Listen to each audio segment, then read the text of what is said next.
बाबा नीम करौली से जुड़े ट्रस्ट को लेकर पहले कैची धाम के चढ़ावे पर हाईकोर्ट में सवाल उठे और अब यूपी के फिरोजाबाद में बाबा नीम करौली के पैतृक संपत्ति पर बवाल हो गया है। नीम करौली बाबा की 6 पोतियों ने ट्रस्ट पर आरोप लगाते हुए कहा कि ट्रस्ट ने हमारी संपत्ति पर अवैध कब्जा किया हुआ है। आखिर क्या है इस कहानी का पूरा सच और क्यों बाबा के ट्रस्ट को लेकर उत्तराखंड से उत्तर प्रदेश तक सवाल उठ रहे हैं, चलिए आपको बताते हैं। नमस्कार, मैं हूं रक्षिता बोरा, आप देख रहे हैं खबर उत्तराखंड।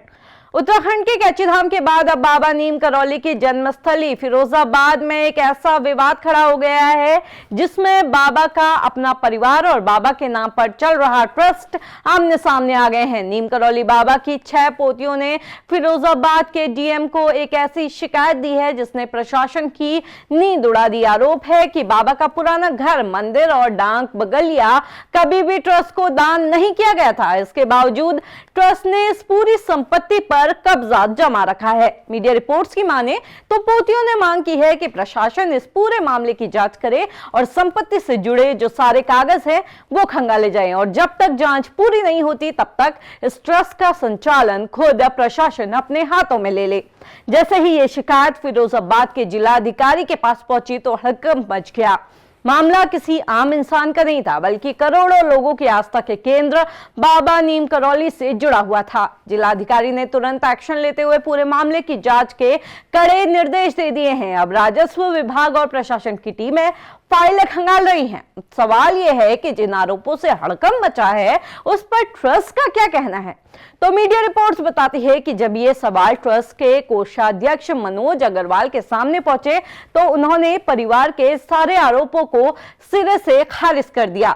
ट्रस्ट का तर्क है कि घर, मंदिर और डाक बंगलिया की संपत्ति विधिवत ट्रस्ट को सौंपी गई थी। मनोज अग्रवाल का कहना है कि अगर यह संपत्ति ट्रस्ट को नहीं दी गई होती तो इतने सालों से ट्रस्ट वहां पर धार्मिक गतिविधियां कैसे चला रहा है। आखिर इतने सालों से ट्रस्ट ही इस पूरी जगह की देखरेख क्यों कर रहा है और तब परिवार ने सवाल क्यों नहीं उठाए। आपको बता दें कि बाबा नीम करौली से जुड़े ट्रस्टों पर सवाल उठने का वैसे कोई पहला मामला नहीं है। इसी साल उत्तराखंड के विश्व प्रसिद्ध कैची धाम मंदिर को लेकर भी एक बड़ा विवाद खड़ा हुआ था। बात इतनी बढ़ गई थी कि मामला सीधे उत्तराखंड हाईकोर्ट की चौखट तक जा पहुंचा था। हाईकोर्ट में कैची धाम मंदिर में आने वाले करोड़ों रुपए के चढ़ावे, दान और ट्रस्ट के बैंक खातों में पारदर्शिता को लेकर गंभीर सवाल उठाए गए थे। हमने इस पर भी पहले एक खबर की है, तो अगर आपको वो खबर देखनी है हम डिस्क्रिप्शन पे या कॉमेंट पे लिंक डाल देंगे, आप वो एक बार जरूर देखिएगा। तब हाईकोर्ट ने भी सख्त रुख अपनाते हुए सरकार से मंदिर में आने वाले दान और उसके प्रबंधन की पूरी रिपोर्ट मांगी थी। नैनीताल के कैची धाम का विवाद अभी पूरी तरह ठंडा भी नहीं हुआ है कि ये यूपी के फिरोजाबाद में पैतृक संपत्ति का जो विवाद है ये सामने आ गया है और इन घटनाओं ने बाबा नीम करौली से जुड़े संस्थानों, उनकी करोड़ों अरबों की संपत्ति के प्रबंधन और ट्रस्ट के कामकाज में पारदर्शिता के मुद्दे को एक बार फिर से चर्चा में ला दिया है। अब आप इस खबर को लेकर क्या सोचते हैं, कमेंट करके जरूर बताइएगा।